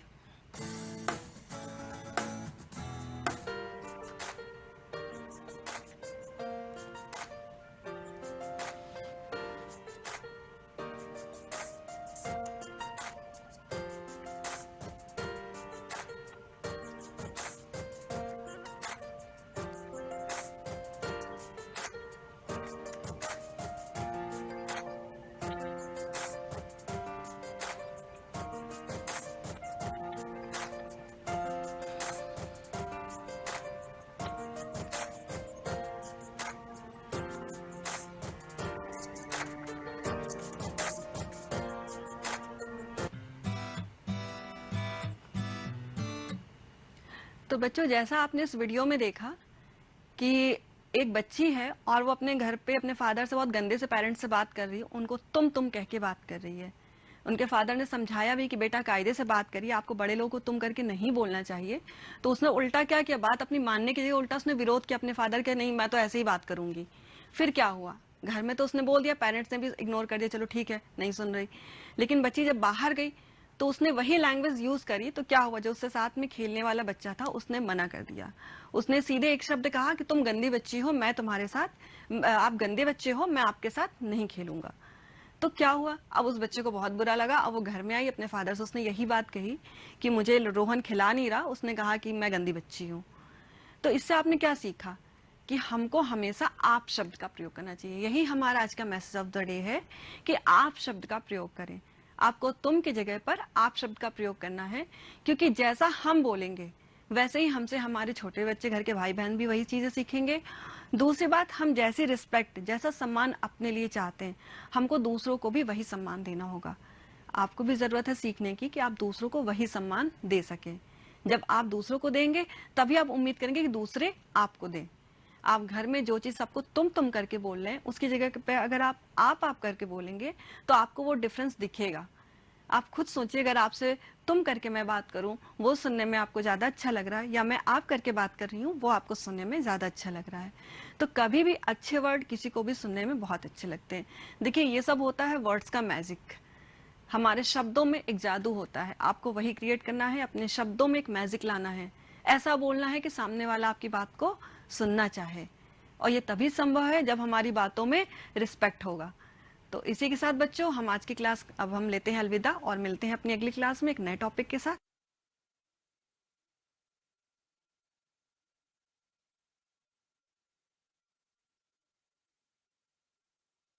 भाशीष बच्चों, सामाजिक विषय की इस कक्षा में आपका स्वागत है। आज हम भूगोल विषय के अंतर्गत आने वाली आपकी पाठ्य पुस्तक पृथ्वी और हमारा जीवन के पाठ 5 का अध्ययन करेंगे, जिसका नाम है वायुमंडल। और आज की इस कक्षा में हम वायुमंडल के भाग 1 का अध्ययन करेंगे, जिसमें हम जानेंगे कि वायुमंडल क्या है, इसका संगठन किन किन चीजों से मिलकर हुआ है, वायुमंडल में पाए जाने वाली विभिन्न गैसें कौन कौन सी हैं और इन गैसों की मात्रा कितनी है। इसके अलावा हम वायुमंडल की विभिन्न परतों के बारे में भी चर्चा करेंगे, जैसे कि इन परतों के नाम क्या हैं, इनकी ऊंचाई क्या है और इन परतों की विशेषता क्या है। तो बच्चों, जैसा कि आप जानते हो कि जिस ग्रह पर हम रहते हैं उसका नाम पृथ्वी है, और हमारी पृथ्वी सौर मंडल के 8 ग्रहों में सबसे अनोखी है, क्योंकि विज्ञान के क्षेत्र में हुई खोजों से पता चलता है कि सौर परिवार में पृथ्वी ही एकमात्र ऐसा ग्रह है जहां पर जीवन का अस्तित्व है। क्या कभी आपने सोचा कि एकमात्र पृथ्वी पर ही जीवन क्यों है? अच्छा, जरा सोचो कि जीवन के लिए सबसे जरूरी चीजें क्या हैं। तो बच्चों, जीने के लिए सबसे जरूरी चीजें हैं हवा, पानी और सूर्य से मिलने वाले ताप की उचित मात्रा। और हमारी पृथ्वी पर भरपूर मात्रा में पानी भी है, सूर्य से उचित मात्रा में ताप भी मिलता है। उचित मात्रा में ताप से मतलब है कि सूर्य का ताप तो अत्यधिक है, लेकिन पृथ्वी तक उचित मात्रा में ही ताप पहुंचता है। और इसके अलावा जीवन देने वाली गैसों से भरपूर हमारा वायुमंडल भी है। अच्छा देखो, वायुमंडल जीने के लिए सभी अनुकूल परिस्थितियों का निर्माण करता है। जैसे हमें सांस लेने के लिए ऑक्सीजन गैस की जरूरत है, पेड़ पौधों को भोजन निर्माण के लिए कार्बन डाइऑक्साइड गैस की जरूरत है, और पेड़ पौधों को अपना विकास करने के लिए नाइट्रोजन गैस की जरूरत है। ये सब गैसें हमें वायुमंडल से ही प्राप्त होती हैं। हम जब सांस लेते हैं तो ऑक्सीजन ग्रहण करते हैं और कार्बन डाइऑक्साइड निकाल देते हैं। पेड़ पौधे इस कार्बन डाइऑक्साइड का प्रयोग करके भोजन निर्माण करते हैं और वातावरण में, वायुमंडल में ऑक्सीजन छोड़ते हैं। इसी ऑक्सीजन को फिर हम सांस लेने में ग्रहण करते हैं। इस तरह से पेड़ पौधों, जीव जंतुओं सभी के लिए वायुमंडल का होना बहुत जरूरी है। अगर ये वायुमंडल ना होता तो पृथ्वी पर जीवन भी नहीं होता और पृथ्वी चंद्रमा की तरह वीरान होती। तो बच्चों, अब आपके मन में एक प्रश्न उठ रहा होगा कि ये वायुमंडल है क्या। तो आओ सबसे पहले जान लेते हैं कि वायुमंडल क्या है। तो बच्चों, पृथ्वी के चारों तरफ विभिन्न गैसों के मिश्रण का एक आवरण है, एक घेरा है, जिसे वायुमंडल कहते हैं। ये वायुमंडल कई सौ किलोमीटर की मोटाई तक फैला हुआ है। जैसा कि आप इस चित्र में देख रहे हो, ये हमारी पृथ्वी है और इसके चारों तरफ ये अनेक प्रकार की गैसों के मिश्रण का एक घेरा है, जो पृथ्वी को चारों तरफ से घेरे हुए है। यही पृथ्वी का वायुमंडल है। ये विभिन्न प्रकार की गैसों से मिलकर बना है और बच्चों ये वायुमंडल पृथ्वी का अभिन्न हिस्सा है और सदैव पृथ्वी के साथ जुड़ा रहता है।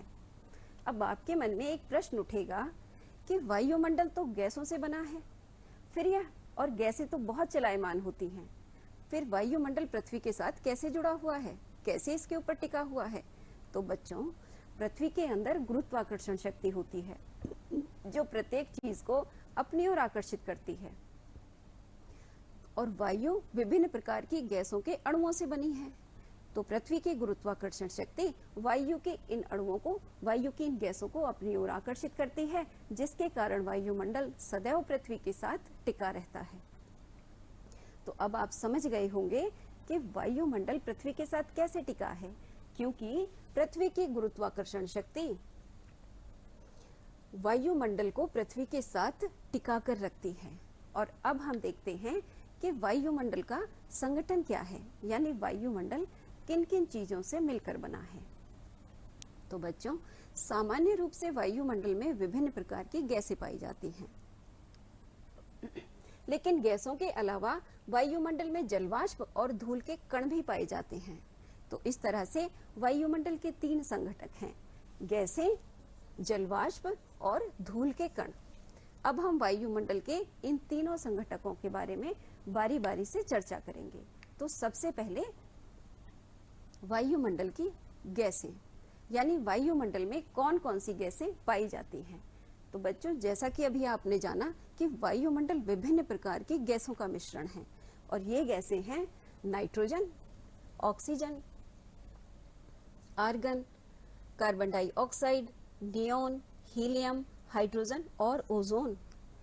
इन सभी गैसों का अपना एक अनुपात होता है और ये उसी अनुपात में उपयोगी होती हैं। तो अब ये भी जान लेते हैं कि ये विभिन्न गैसें वायुमंडल में कितनी मात्रा में हैं।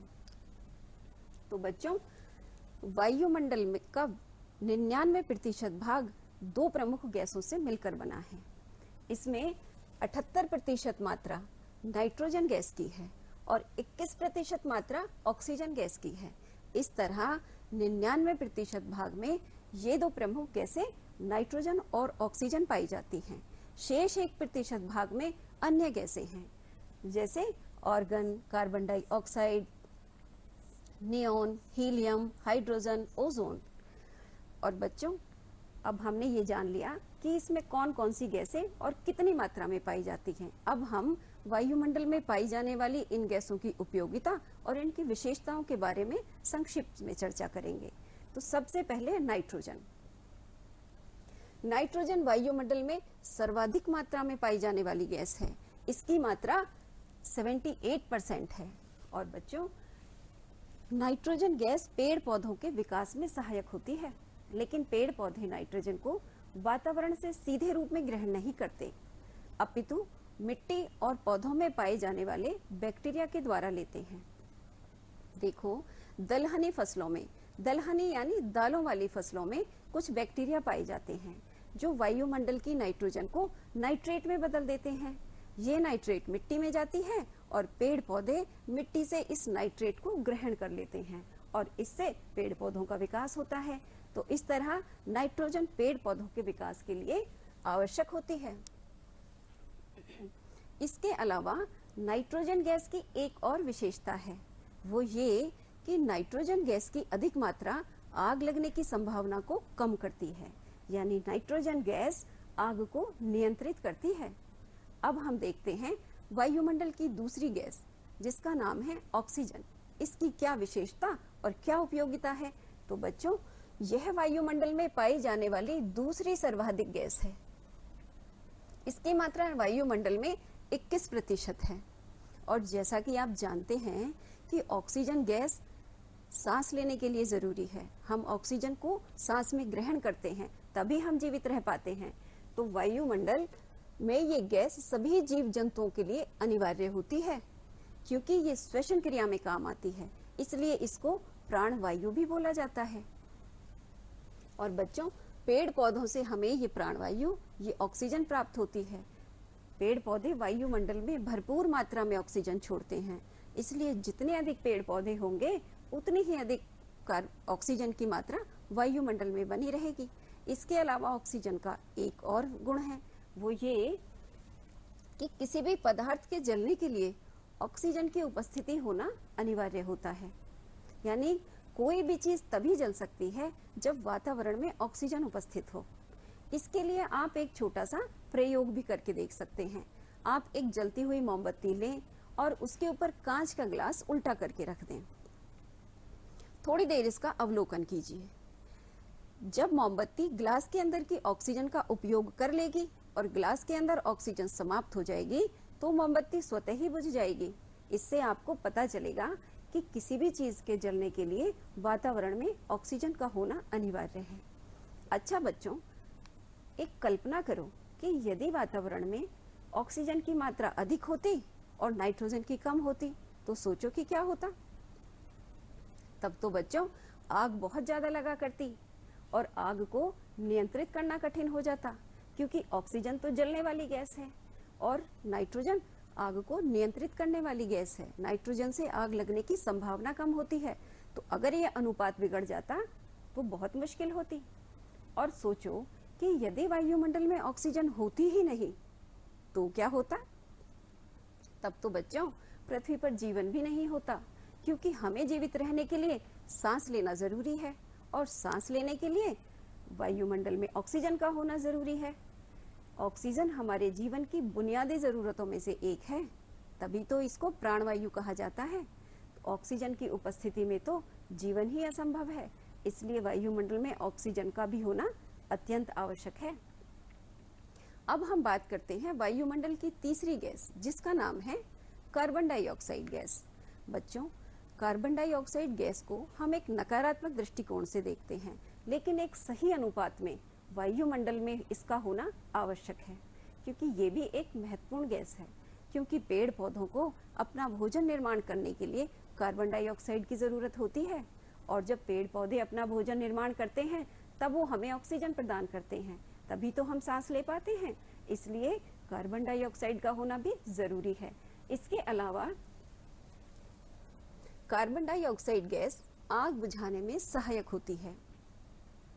यदि कहीं पर आग लग जाए तो वहां कार्बन डाइऑक्साइड गैस का छिड़काव किया जाता है, ताकि वायुमंडल में उपस्थित ऑक्सीजन तक आग न पहुंच सके। इसके अलावा आपके विद्यालयों में जो आग बुझाने वाले सिलेंडर हैं उनमें भी कार्बन डाइऑक्साइड गैस भरी हुई है। और बच्चों, क्या आप जानते हो कि कोका कोला और पेप्सी जैसे पेय पदार्थों में भी कार्बन डाइऑक्साइड गैस का प्रयोग होता है। इसके अलावा carbon dioxide gas green house प्रभाव के लिए उत्तरदायी गैस है, और ग्रीन हाउस प्रभाव पृथ्वी के तापमान को नियंत्रित रखने में सहायता प्रदान करते हैं। बच्चों, ग्रीन हाउस गैसेस के बारे में आप अपनी आगे की कक्षाओं में विस्तार से जानोगे। तो इस तरह कार्बन डाइऑक्साइड का भी वातावरण में होना जरूरी है। इसके अलावा अन्य गैसें हैं argon, neon, helium, hydrogen, ozone. Ozone gas सूर्य से आने वाली पराबैंगनी किरणों से हमारी रक्षा करती है, इसलिए ओजोन भी एक महत्वपूर्ण गैस है।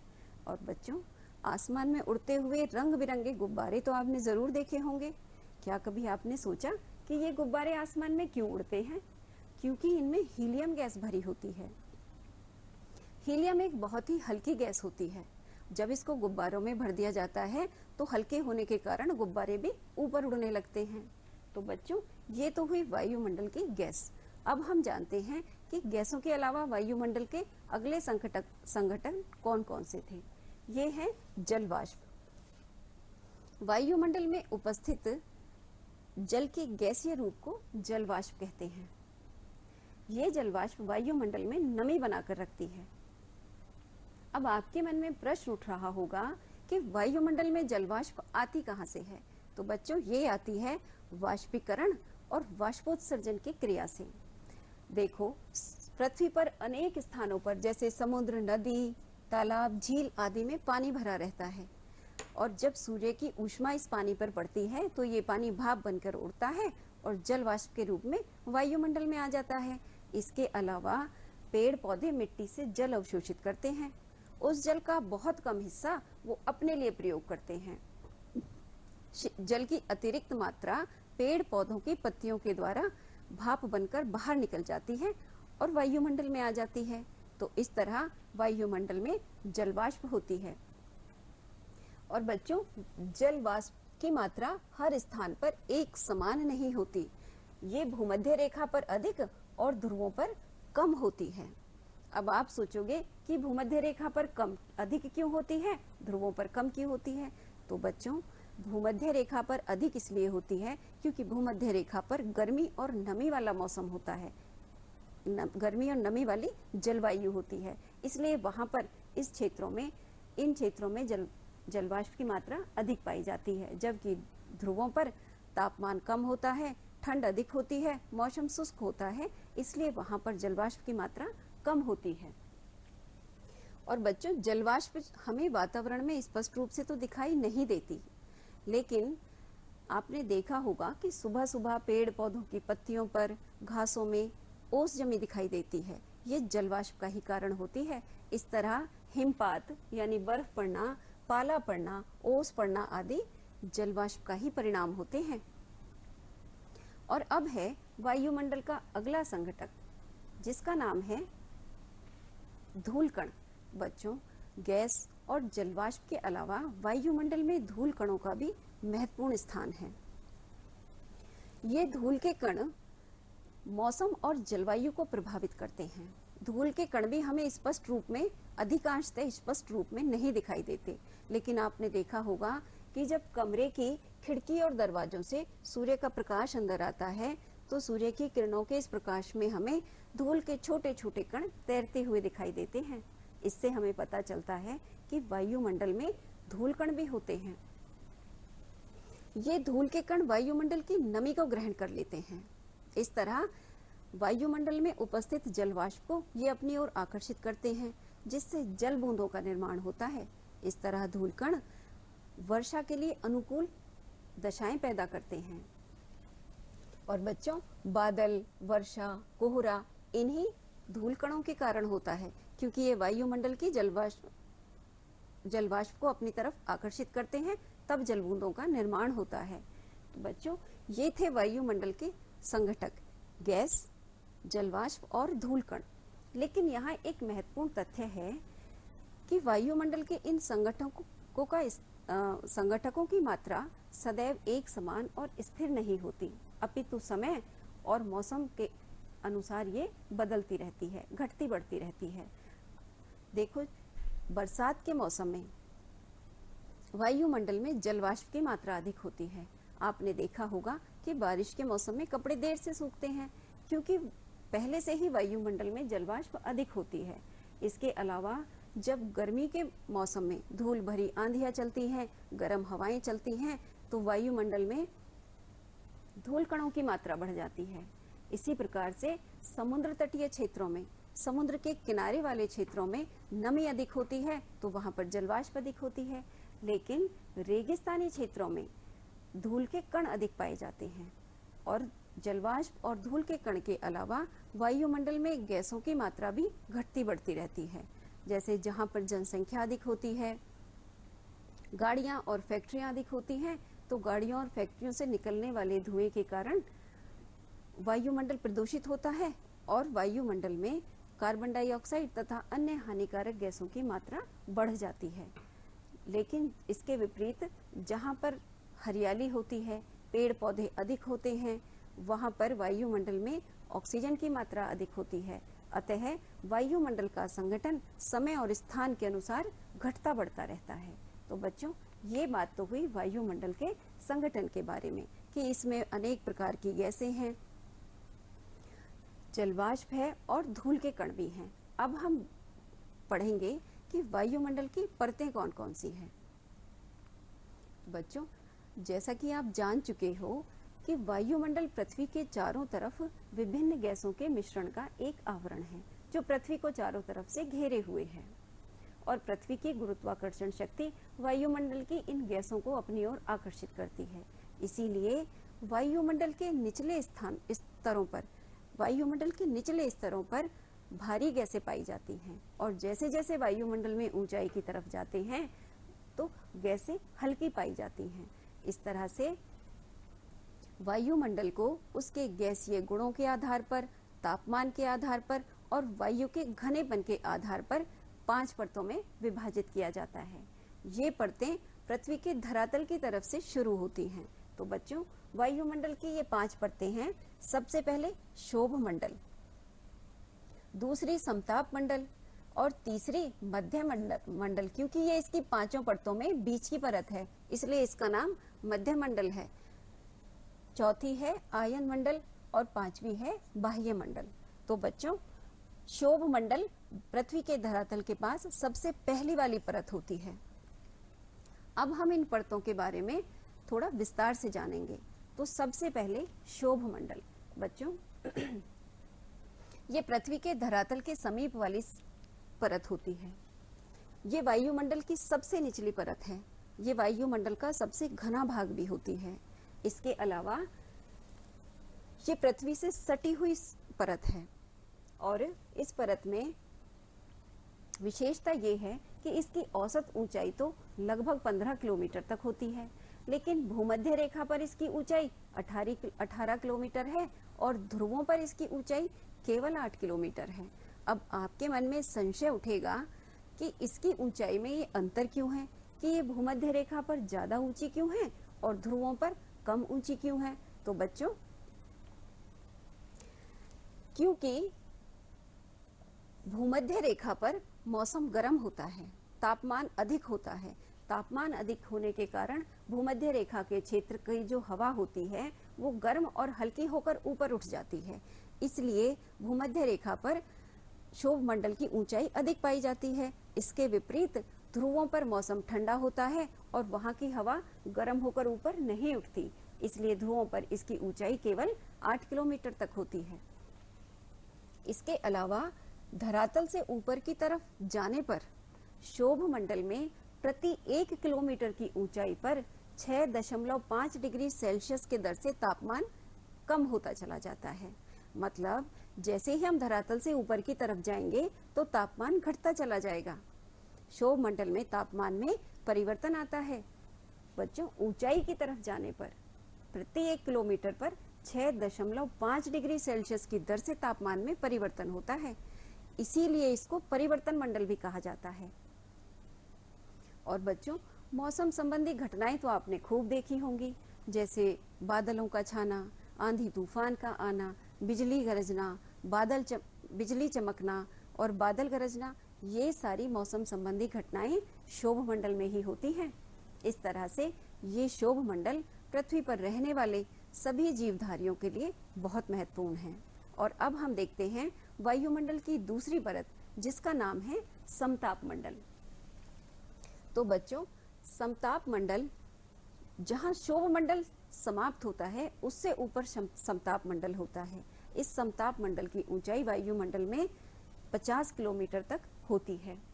और ये समताप मंडल जो है, इसमें मौसम संबंधी कोई परिवर्तन नहीं होता, मौसम संबंधी कोई घटना नहीं होती, इसलिए वायुयान उड़ाने के लिए इसको सबसे आदर्श जगह माना जाता है। इसके अलावा समताप मंडल में ओजोन परत पाई जाती है। ओजोन परत सूर्य से आने वाली पराबैंगनी किरणों से हमारी रक्षा करती है। बच्चों, यदि आप समाचार पढ़ते और सुनते होंगे तो आपने ओजोन परत के बारे में जरूर सुना होगा। तो पहले हम देखते हैं कि ओजोन परत क्या है और इसका हमारे लिए महत्व क्या है। तो बच्चों, ओजोन परत को पृथ्वी का सुरक्षा कवच भी कहा जाता है, क्योंकि ये सूर्य से आने वाली पराबैंगनी किरणों को अवशोषित कर लेती है और अवशोषित होने के कारण ये पराबैंगनी किरणें पृथ्वी के धरातल तक नहीं आती। इससे हम इन किरणों के परिणाम स्वरूप होने वाली गंभीर खतरनाक बीमारियां जैसे त्वचा कैंसर और मोतियाबिंद आदि से सुरक्षित रहते हैं। इसलिए ओजोन परत बहुत महत्वपूर्ण परत है। लेकिन आपने ये भी सुना होगा कि ओजोन परत पतली होती जा रही है। और बच्चों, इसमें अंटार्कटिका महाद्वीप के ऊपर तो एक छेद भी पाया गया है। वैज्ञानिकों का ये मानना है कि ओजोन की मात्रा दिन पर दिन घटती चली जा रही है और ओजोन परत के पतले होने का मुख्य कारण है पृथ्वी से उत्सर्जित होने वाली CFC गैस, CFC यानी क्लोरोफ्लोरोकार्बन गैस, ये गैस ओजोन परत को नुकसान पहुंचाती है। और इस गैस का प्रयोग कहाँ होता है? AC, फ्रिज, दीवारों के पेंट, वार्निश, स्प्रे और परफ्यूम, डिओड्रेंट आदि में CFC गैस का प्रयोग होता है। इसलिए हमें ओजोन परत की सुरक्षा हेतु इन चीजों के प्रयोग के अंधाधुंध प्रयोग से रुकना चाहिए, नियंत्रित रहना चाहिए। इसके अलावा फैक्ट्रियों और गाड़ियों से निकलने वाले धुएं को भी नियंत्रित रखना चाहिए और प्लास्टिक के सामान और रबर टायरों को भी नहीं जलाना चाहिए तथा ज्यादा से ज्यादा पेड़ लगाने चाहिए, क्योंकि अंधाधुंध वनों की जो कटाई हो रही है, जंगल जो काटे जा रहे हैं, इसका भी ओजोन परत पर प्रतिकूल प्रभाव पड़ रहा है, क्योंकि ओजोन का निर्माण ऑक्सीजन पर पराबैंगनी किरणों के प्रभाव से होता है। जितने अधिक पेड़ पौधे होंगे उतनी अधिक ऑक्सीजन होगी और जितनी अधिक ऑक्सीजन होगी उतनी ही अधिक मात्रा में ओजोन के अणुओं का निर्माण होगा। इसलिए हमें पेड़ पौधे भी सुरक्षित रखने चाहिए। और बच्चों, ओजोन परत के बचाव हेतु, इसके संरक्षण हेतु पूरे विश्व में 16 सितंबर के दिन ओजोन दिवस मनाया जाता है और इस दिन विश्व में अनेक प्रकार के प्रोग्राम और संगोष्ठियां करके लोगों को ओजोन परत के संरक्षण के लिए जागरूक किया जाता है।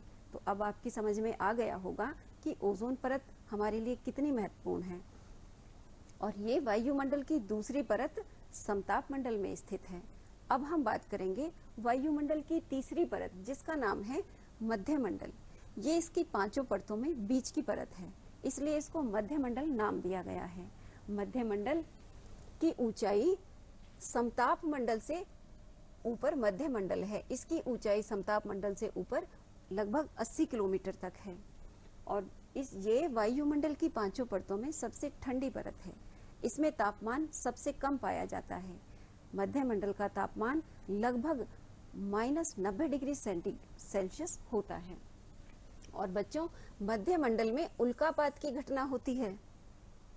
उल्कापात आपने कक्षा 6 में पढ़े थे और जाना था कि अंतरिक्ष में गैस और धूल के कुछ पिंड घूमते रहते हैं, जो घर्षण करते हुए वायुमंडल में प्रवेश करते हैं और जलने लगते हैं। ये उल्कापात मध्य मंडल में आते आते समाप्त हो जाते हैं। इस तरह मध्य मंडल उल्कापात से हमारी रक्षा करता है। आगे है आयन मंडल। ये वायुमंडल की चौथी परत है और मध्य मंडल के ऊपर है। आयन मंडल में विद्युत आवेशित कण पाए जाते हैं। ये विद्युत आवेशित कण पृथ्वी से भेजी गई रेडियो तरंगों को परावर्तित करके पुनः पृथ्वी पर भेज देते हैं, जिससे रेडियो और दूरदर्शन के कार्यक्रमों का संचालन होता है। तो बच्चों, अब आप समझे कि आयन मंडल की विशेषता के कारण ही हम रेडियो और दूरदर्शन के कार्यक्रमों का आनंद उठा पाते हैं।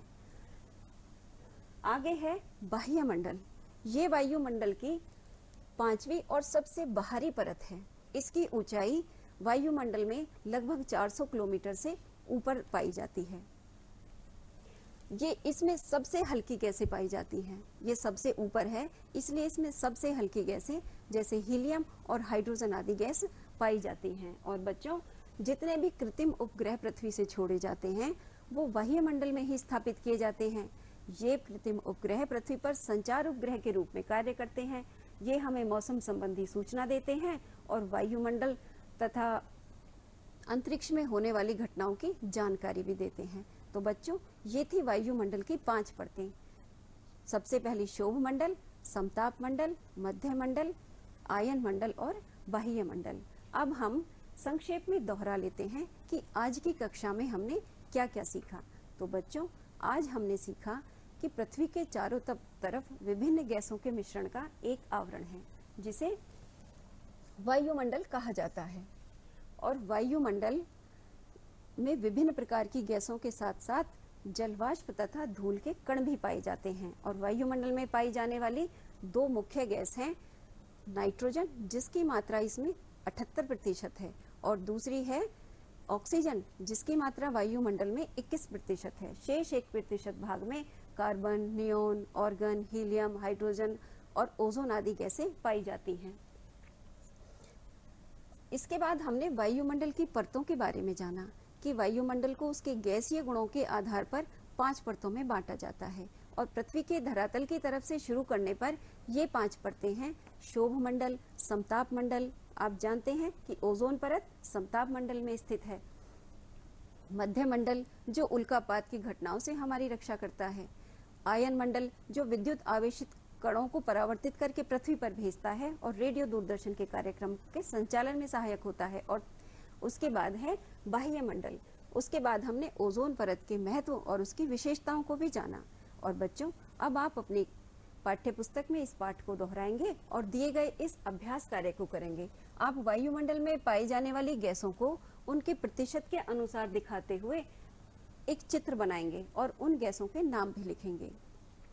ये चित्र आपकी पाठ्य पुस्तक में अंकित है, आप उसी में देखकर इस चित्र को अपनी अभ्यास पुस्तिका में बनाएंगे। इसके अलावा एक प्रोजेक्ट वर्क भी है। आप दैनिक समाचार पत्रों की सहायता से ओजोन परत के संरक्षण संबंधी सूचनाओं को एकत्रित करेंगे और उसका कोलाज बनाएंगे और उस पर आप विश्व ओजोन दिवस की तिथि भी लिखेंगे। तो बच्चों, आज की कक्षा में बस इतना ही। अगली कक्षा में वायुमंडल के भाग 2 के साथ आपसे फिर मुलाकात होगी। तब तक के लिए